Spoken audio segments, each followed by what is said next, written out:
तो चुनाव लड़ने वाले प्रत्याशियों की अच्छी खबर है। जी हाँ, चुनाव आयोग चुनाव के खर्च की सीमा बढ़ा सकता है। कोरोना के संक्रमण काल में चुनाव हो रहा है और सभी दलों का कहना है कि डिजिटल और वर्चुअल प्रचार के माध्यम से बहुत ज़्यादा खर्च होने की संभावना है और इसका लगातार वो विरोध भी कर रहे थे विपक्ष के नेता और उनकी मांग थी कि कोरोना काल में चुनाव नहीं होना चाहिए। लेकिन अब तो चुनाव आयोग ने गाइडलाइन जारी कर दिया है चुनाव का और बहुत जल्द ही मानकर चलिए कि 15 सितंबर तक चुनाव आचार संहिता भी लागू हो जाएगा।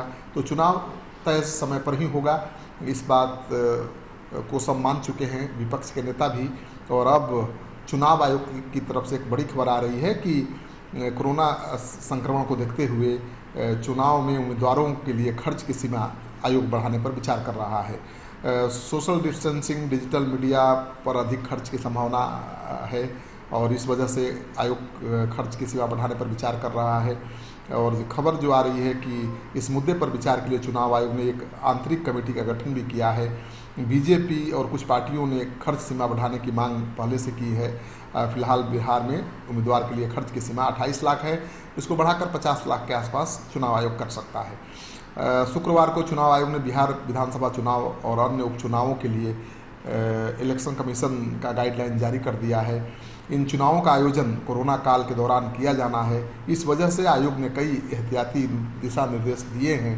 इनमें प्रचार अभियान से लेकर वोटिंग काउंटिंग सबके लिए अलग अलग नियम बनाए गए हैं, अलग अलग दिशा निर्देश दिए गए हैं। नामांकन के दौरान उम्मीदवार के साथ सिर्फ 2 लोगों और 2 गाड़ियों को जाने की इजाज़त होगी। मतगणना हॉल में 7 से अधिक काउंटिंग डेस्क की इजाज़त नहीं होगी। एक विधानसभा क्षेत्र की काउंटिंग 3 से 4 हॉल में हो सकती है। चुनाव प्रक्रिया के दौरान sanitiser, gloves, face shield, mask, thermal scanner का इस्तेमाल किया जाएगा। आयोग के मुताबिक पोस्टल बैलेट की सुविधा दिव्यांगों, 80 वर्ष से अधिक आयु के लोगों को और कोरोना से संबंधित पंजीकृत नौकरियों में लोगों को दी जाएगी। तो चुनाव आयोग का जो गाइडलाइन आया है उसको लेकर भी विरोध होने लगा है और राजनीतिक दल सवाल उठा रहे हैं कि जो गाइडलाइन है उसका पालन कतई संभव नहीं है।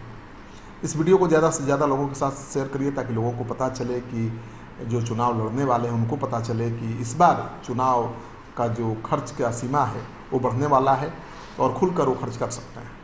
आपका सहयोग समर्थन लगातार मिल रहा है, इसे बनाए रखिएगा। अगर आपने अब तक हमारा चैनल सब्सक्राइब नहीं किया है तो ज़रूर कर लीजिएगा। आपका सहयोग समर्थन सिटी पोस्ट की टीम के लिए बहुत मायने रखता है।